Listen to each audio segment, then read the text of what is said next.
En la clase anterior estudiamos el concepto y origen bíblico de la doctrina de la predestinación.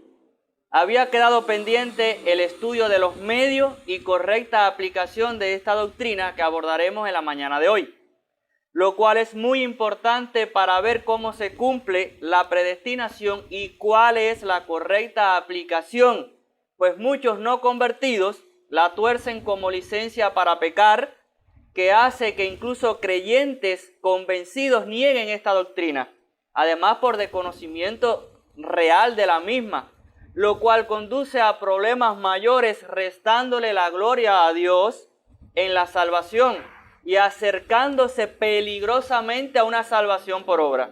En esta mañana veremos que ante todo, lejos de ser una doctrina peligrosa, es un dulce consuelo que redunda para la alabanza de la gracia gloriosa de Dios en Jesucristo. Así el asunto de la clase de hoy son los medios y correcta aplicación de la doctrina de la predestinación. Es la segunda parte de la lección anterior que comienza con el primer punto que les traigo, la predestinación divina con el fin de salvación a los elegidos incluyó los medios para lograrlo, con la redención de Cristo y la regeneración y santificación del Espíritu Santo. Dice la Confesión Bautista de Fe de 1689. Así como Dios ha designado a los escogidos para la gloria, de la misma manera por el propósito eterno y libérrimo de su voluntad ha preordenado todos los medios para ello. Por tanto, los que son escogidos habiendo caído en Adán, son redimidos por Cristo, eficazmente llamados a la fe en Cristo por su Espíritu, obrando a su debido tiempo. Son justificados, adoptados, santificados, guardados por su poder, mediante la fe para salvación. Nadie más es redimido por Cristo, o eficazmente llamado, justificado, adoptado, santificado y salvado, sino solamente los escogidos. ¿Qué nos enseña la confesión? Dios no solo ha determinado los fines, sino los medios para lograrlo. De modo que la relación de los medios con los fines consiste en que Dios en su sabiduría ha establecido los medios necesarios que conducen a predeterminados fines. Así todo lo que se quiere bajo el cielo tiene su tiempo, secuencia lógica de eventos. Es decir, los escogidos en la eternidad desde ante la fundación del mundo son redimidos en el tiempo por la expiación de Cristo y el arrepentimiento y fe obrado por el Espíritu Santo. Igual, el que siembra escasamente cosechará, es decir, correlación de causa y efecto. Referente a la salvación, nos dice la confesión que al dar Dios a Cristo para que hiciese expiación por el pecado y al Espíritu Santo para regenerar y santificar, fueron concedidos los medios para cumplir su propósito de asegurar la salvación a los elegidos. Vamos a la palabra de Dios. Segunda de Tesalonicenses 2:13 nos dice así: pero nosotros debemos dar siempre gracias a Dios respecto a vosotros, hermanos amados por el Señor, de que Dios os haya escogido desde el principio para salvación, mediante la santificación por el Espíritu y la fe en la verdad. Lo anterior enseña que la salvación se debe a Dios asegurada eficazmente para los elegidos. La obra es obra de la Trinidad, donde el Padre elige, el Hijo redime y el Espíritu Santo aplica. La idea es más o menos así. Dios, por su piedad infinita y por su benevolencia universal, determinó dar a su Hijo a la muerte para redimir de la maldición de la ley a toda la humanidad arruinada por la caída. Pero previendo que dejados a sí mismos todos los hombres ciertamente habrían de rechazar a Cristo, y esto sería causa de perdición. Dios, para aplicar y llevar a cabo su plan de salvarlos y movidos por un amor especial a ciertas personas, las eligió de entre la masa de la humanidad para que recibiesen el llamado eficaz y especial del Espíritu Santo y para que de ese modo fuesen salvos. De esta forma nos dice la confesión que Dios garantiza la redención por Cristo con el llamamiento eficaz, la justificación, adopción, santificación y la perseverancia en la gracia hasta la muerte. Pero note bien que especifica a los elegidos solamente, lo cual apunta a una expiación definida más que indefinida y limitadamente, y atribuye la regeneración, santificación y perseverancia en primera y última instancia al Espíritu Santo. Veamos esto un poco más de cerca. La expiación es ilimitada en potencia, pero limitada o definida en propósito. Este quizás sea el punto reformado o calvinista más difícil de asimilar, porque varios pasajes hablan de Cristo haciendo expiación por todo el mundo y no siempre se comprende en qué sentido lo dice. El pastor bautista John MacArthur lo explica de la siguiente manera. Los pasajes que hablan de la muerte de Cristo por todo el mundo deben entenderse como una referencia a la humanidad en general. Mundo alude a la esfera de seres con quienes Dios procura reconciliarse y a favor de los cuales ha provisto un medio de propiciación perfecta. Dios ha mitigado por un tiempo su ira contra los pecadores al permitirles vivir y disfrutar la vida terrenal. En este sentido, Cristo ha suministrado una propiciación breve y temporal para el mundo entero, pero Él satisfizo a plenitud la ira eterna de Dios solo a favor de los elegidos que creen. La muerte de Cristo en sí mismo tuvo un valor ilimitado, infinito, porque Él mismo es el Dios Santo. Por eso su sacrificio fue suficiente para pagar el castigo por los pecados de todos los que son traídos por Dios a la fe. Ahora bien, la satisfacción y expiación eficaces para salvación solo se aplican a quienes creen. El perdón de pecados se ofrece al mundo entero, pero solo es recibido por los que creen. No existe otra manera de ser reconciliados con Dios. Cristo es el Salvador de todos los hombres, en el sentido de que no hay otro en quien podamos ser salvos, hermanos. Es la única propiciación disponible para el perdón de pecados de todo el mundo, porque es el Cordero que quita el pecado del mundo. Cristo, en calidad de mediador como Dios hombre, ofrece una expiación suficiente para todos, brindando la posibilidad real y sincera de su parte y de perdón a todos si se arrepintieran y creyeran. Pero como de sí mismo nadie lo haría, determina entonces morir, pero especialmente para salvar a los elegidos, a quienes llama sus ovejas que el Padre le dio, y quien son atraídos eficazmente a la fe por su Espíritu Santo. Veamos esto en la palabra de Dios. Juan 10:15 nos dice el Señor: así como el Padre me conoce y yo conozco al Padre, y dice, y pongo mi vida, Él dice, ¿por quién? Por las ovejas. Él dice que Él pone su vida por las ovejas. Y sabemos que en el contexto las ovejas, ¿quiénes son? Aquellos que Dios le dio al Padre y que son atraídos a la fe y creen en Él y le reciben y le obedecen.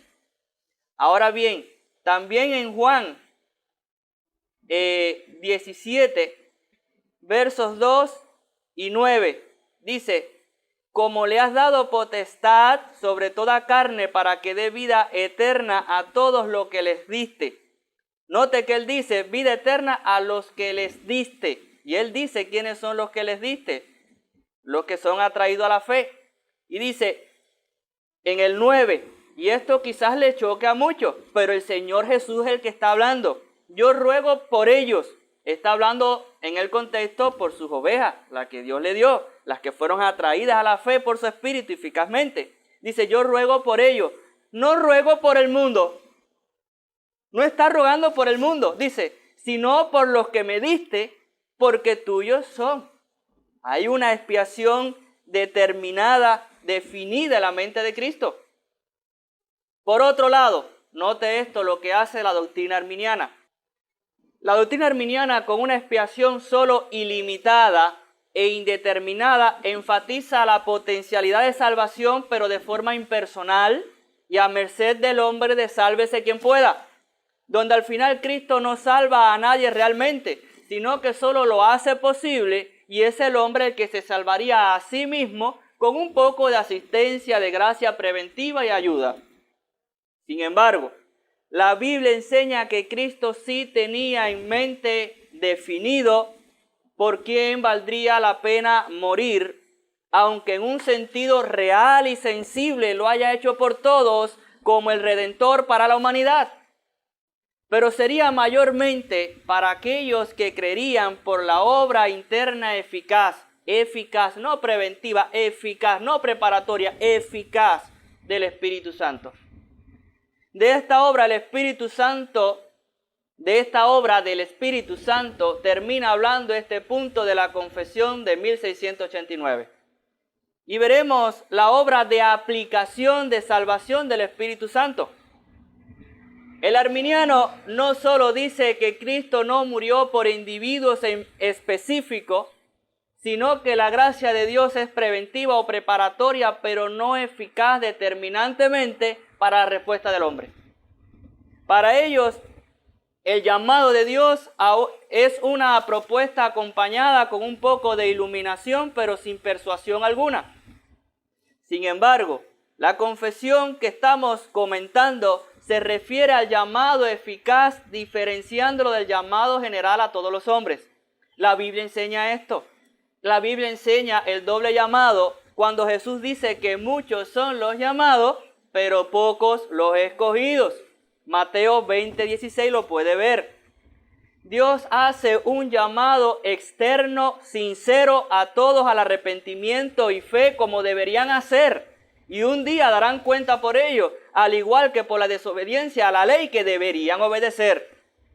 Pero como no lo hacen, Dios en su gracia también llama internamente al corazón de algunos con su espíritu, regenerándoles para que sí respondan. Por ejemplo, podemos verlo en Hechos 16:14, nos habla de la hermana Lidia. Dice, entonces una mujer llamada Lidia, vendedora de púrpura de la ciudad de Tiatira, que adoraba a Dios, estaba oyendo y el Señor abrió el corazón de ella para que estuviese atenta a lo que Pablo decía. ¿Ven lo que dice que hizo Dios? Y el Señor abrió. Ella estaba oyendo externamente lo que se estaba diciendo, como todos lo estaban oyendo. Pero Dios hizo algo especial en ella. Dice que abrió el corazón de ella para que estuviese atenta a lo que Pablo estaba diciendo. Esta obra de regeneración del Espíritu es creativa y transformadora, llamándosele nuevo nacimiento y resurrección en la Biblia. Juan 3:5 nos dice que de cierto, Jesús hablando con Nicodemo, dice, de cierto te digo, que el que no naciere del agua y del Espíritu no puede entrar al reino de los cielos. Es un nacimiento del Espíritu. Es un nacimiento del Espíritu soberano. Porque más adelante dice que así como el aire, tú no lo ves ni lo oyes y bate donde quiere y como quiere, así es nacido. También Juan dice de que no somos nacidos por voluntad en 1:12-13, de hombre, ni de sangre, ni de varón, sino de Dios. Una voluntad soberana en que Dios obra ese nacimiento. Y resurrección, Efesios 2:5-6, nos dice así, aun estando nosotros muertos en pecado, nos dio vida juntamente con Cristo. Por gracia sois salvos, y juntamente con Él nos resucitó, y asimismo nos hizo sentar en los lugares celestiales en Cristo Jesús. En el instituto hablábamos de esto, enseñaba sobre esto, y veíamos que la obra que obra Dios, el Espíritu Santo en el corazón, no es una mera persuasión, no es un mero cambio, es una transformación creativa completa. Le llama, no un cambio, le llama nuevo nacimiento. No le llama persuasión moral, le llama resurrección espiritual de un muerto. ¿Qué puede hacer alguien que no ha nacido a favor de su nacimiento? Nada, los padres son quienes lo producen. El Espíritu es quien lo produce. ¿Qué puede hacer un muerto? ¿Qué puede hacer? ¿Puede arrepentirse y creer un muerto? No puede. La fe es la mano que se extiende. Ok, ¿puede extender una mano un cadáver? Obviamente no. La Biblia dice que es una resurrección. De hecho, es una acción divina y soberana, que es lo que estamos diciendo sobre el pecador. Y me gusta como lo dice Ezequiel 11:19, que es cambiándole el corazón de piedra por uno de carne. Pero leamos este versículo. Y les daré un corazón y un espíritu nuevo pondré dentro de ellos. Un espíritu nuevo. Y quitaré el corazón de piedra en medio de su carne y les daré un corazón de carne. Lo que no sirve lo voy a cambiar por algo nuevo, diferente, que sí sirve. La confesión dice más. Dice que el Espíritu Santo no solo garantiza el arrepentimiento y fe de los elegidos, sino el que sigan santificándose progresivamente, perseverando, sin apartarse definitivamente de la fe, asegurándoles a salvación. Eso lo podemos ver en par de pasajes en la Biblia. Segunda de Tesalonicenses 2:13, que ya habíamos leído, dice que Dios nos escogió desde el principio para salvación mediante la santificación por el Espíritu y la fe en la verdad. Y Filipenses 1:6 nos dice, estando persuadido de esto, que el que comenzó en vosotros la buena obra, la perfeccionará hasta el día de Jesucristo. Hasta aquí hemos visto la predestinación divina con el fin de salvación a los elegidos, que incluyó los medios para lograrlo con la redención de Cristo y la regeneración y santificación del Espíritu Santo. Solo queda ver la correcta aplicación de la doctrina. Así la confesión cierra el capítulo con el siguiente punto sobre el tema. Y mire qué bien lo pone. La doctrina del profundo misterio de la predestinación debe tratarse con especial prudencia y cuidado, para que los hombres, al ocuparse de la voluntad de Dios revelada en su palabra y al obedecerla, puedan, por la certidumbre de su llamamiento eficaz, estar seguros de su elección eterna.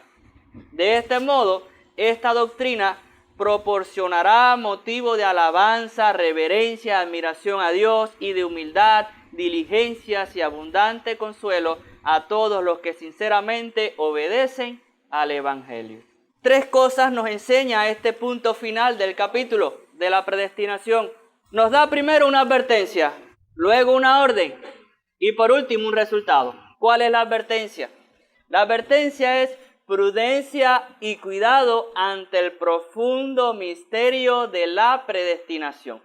¿Qué nos dice esto? Bueno, es una doctrina que entraña misterio. Deuteronomio 29:29 nos advierte sobre esto. Las cosas secretas pertenecen a Jehová nuestro Dios, mas las reveladas son para nosotros y para nuestros hijos para siempre, para que cumplamos todas las palabras de esta ley. Hay cosas que solamente están en el sabio consejo de Dios que no nos compete a nosotros a saber. Y de hecho nos da en Romanos 9:20 una advertencia. Primero, ¿quién eres tú para protestar contra Dios? Segundo, 11:33, oh profundidad de las riquezas de la sabiduría y de la ciencia de Dios, cuán insondables son sus juicios e inescrutables sus caminos. Entonces estamos hablando con aguas profundas que no deben ser tratadas a la ligera. Vemos que estamos tratando con temas que no se conocen revelados en la Escritura, en el caso de, por ejemplo, con nombre y apellido, ¿quiénes son los predestinados? Tú no lees en la Biblia una lista, el libro de la vida que está desde ante la fundación del mundo, tú no lo lees en la Biblia con los nombres y apellidos, la lista de los predestinados. Por eso es que la confesión nos da una orden. Y la orden es la siguiente: ocupación y obediencia a su palabra, que es su voluntad sí revelada en la palabra, y lo que nos corresponde. Amada iglesia, es de sumamente importancia que nosotros actuemos desde donde nos corresponde, desde nuestra perspectiva, ¿qué nos toca? Nos dice allí la palabra, la confesión, que es asegurarnos de que somos llamados. ¿Y cómo lo hacemos? Ocupando nuestra salvación y obedeciendo la palabra de Dios. ¿Dónde leemos en eso en la Biblia? Bueno, en 2 de Pedro 1:10 dice: por lo cual, hermanos, tanto más procurad hacer firme vuestra vocación y elección, porque haciendo estas cosas no caeréis jamás. Hermano, usted debe cerciorarse de que realmente usted es un elegido, de que usted realmente es un predestinado. Es por los frutos que se conoce. No es que tú te elijas a ti mismo, no es que tú te hagas un elegido, porque eso es una acción soberana de Dios. Pero sí te corresponde a ti averiguar y asegurarte y empeñarte por tratar de serlo. Es lo que nos corresponde a nosotros. Filipenses 2:12 y 13 nos dice lo siguiente: por tanto, amados míos, como siempre habéis obedecido, no como en mi presencia solamente, sino mucho más ahora en mi ausencia, ocupaos en vuestra salvación como con temor y temblor, porque, miren la razón, Dios es el que en vosotros produce así el querer como el hacer por su buena voluntad. No solamente que Dios te ayuda a hacer las cosas, sino a querer las cosas, porque si no, no las quisieras. Pero note como dice ocupados. A veces este verso se usa y dice, allí dice, cuida tu salvación con temor y temblor. Nadie puede cuidar lo que no tiene. El problema es que tú te cerciores de que la tengas.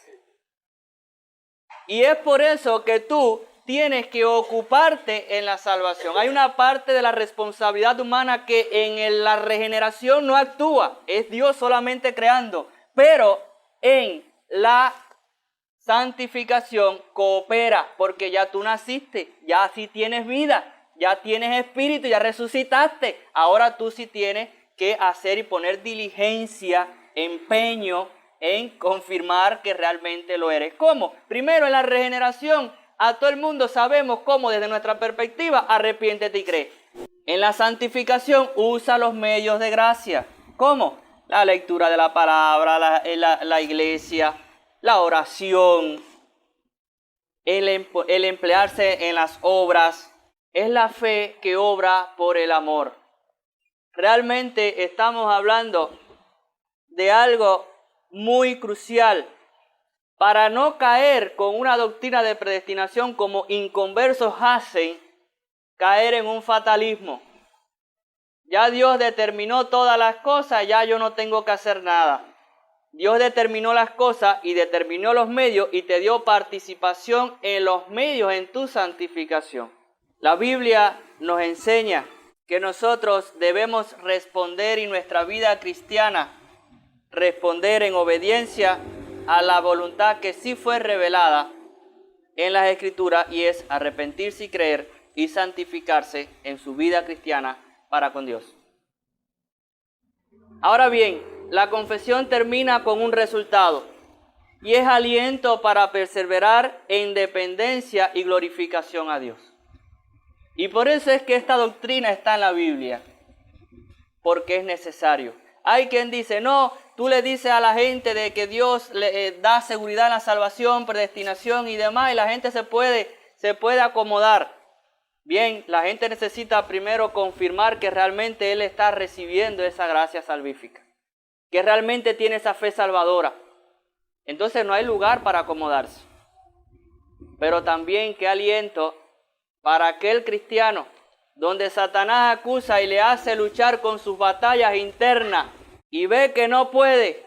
Está luchando con un vicio, está luchando con una situación en el hogar, ve que no puede. Pero entiende de que entonces hay un Dios soberano que determinó vencer, victoria en Cristo Jesús. Segura, con nombre y apellido desde ante la fundación del mundo. Ay, hermano, no hay que predicar entonces. No, ahora yo sí predico, porque si la gente son duras, no me interesa. Dios predestinó a gente a salvación. Y ahí está, no tienen un sello en el pecho. Tú no puedes verlo, tú no lees el libro de la vida en el cielo, lo lees en la tierra por los resultados y te toca a ti llevarlo. Nos dio esa tarea el Señor. Pero lejos de ser algo que para el orgullo de pertenecer a una élite, es decir, a un grupo elitista, a una casta, somos los elegidos y los demás son los impíos. Hermano, la doctrina de la predestinación, por lo contrario, lo que dice, tú entre todos eras el peor y Dios tuvo gracia de ti. Entonces yo lo que me humillo entre todos los que estoy y digo, bueno, si Dios tuvo gracia de mí es porque yo era de lo peor, no porque sea mejor. Pero además de eso, ¿qué pasa con la doctrina arminiana? Sí tiene para enorgullecerse, porque dice, yo pertenezco a los elegidos porque yo me arrepentí, creí de mí mismo. Con un poco de ayuda e iluminación del Espíritu, pero fui yo quien lo determiné. Y de alguna manera se creen diferente y mejor a los demás, porque según Dios le da esa gracia preventiva a todos, pero solamente ellos dieron el paso. Tienen de qué enorgullecerse. Nosotros nos humillamos y decimos, oh Dios, a ti sea la gloria. Todo lo bueno, decía Agustín, que veo en mí, viene de Dios. Todo lo malo, pues sale de mí. Y sobre todo, hermanos, da la gloria a Dios en la salvación. Lo enseña como una obra determinada, predestinada, con los medios para lograrlo, con una obra que hizo Jesucristo, dio el Hijo para redimirnos porque nosotros no podíamos nosotros mismos. Pero aún más, no lo dejó ahí si no hubiéramos embarcado. También dio el Espíritu Santo para aplicarlo en el corazón y guardarnos hasta el día final en salvación. Hermano, realmente esta doctrina debe tratarse con prudencia y cuidado, pero al convertido les consuelo. No es para irresponsabilidad. ¿Quiénes las tuercen? Dice Pedro, ¿quiénes son? Los tuercen los indoctos, los ignorantes de la doctrina, los que no la conocen. Pero también dice, como el resto de las Escrituras, para su perdición. No solamente estas doctrinas las tuercen, sino las otras. No solo las profundas, sino las más claras.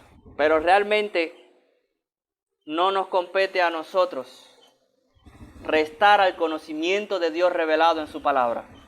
Tenemos que enseñar y no podemos rehusar enseñar todo el consejo de Dios. Y si allí está la palabra predestinación y la enseñanza tal como se muestra, y en estas lecciones la he enseñado, es para que nosotros las creamos y nosotros las apliquemos a nuestra vida de esta manera correcta, como le he explicado en esta mañana. Cuán caído y perverso es el pecador que en vez de escandalizarse porque Dios nos haya propuesto salvar a todos, debería antes arrepentirse y asombrarse de que al menos aseguró salvar a muchos de una manera tan costosa como la cruz inmerecida de Cristo. El problema que tienen muchos con la predestinación y elección divina es que les escandaliza estas doctrinas de que Dios no da su gracia salvífica a todos. Como si alguien estuviera en la posición de reclamar lo que él mismo no merece, sino el juicio como los demás. Antes bien, debemos dar gracias a Dios que concedió una exuberante y costosa gracia tan abundante que al fin de los tiempos la multitud de salvos será incontable, siendo nosotros los medios de su propagación con la predicación del Evangelio a toda criatura. Dios le bendiga.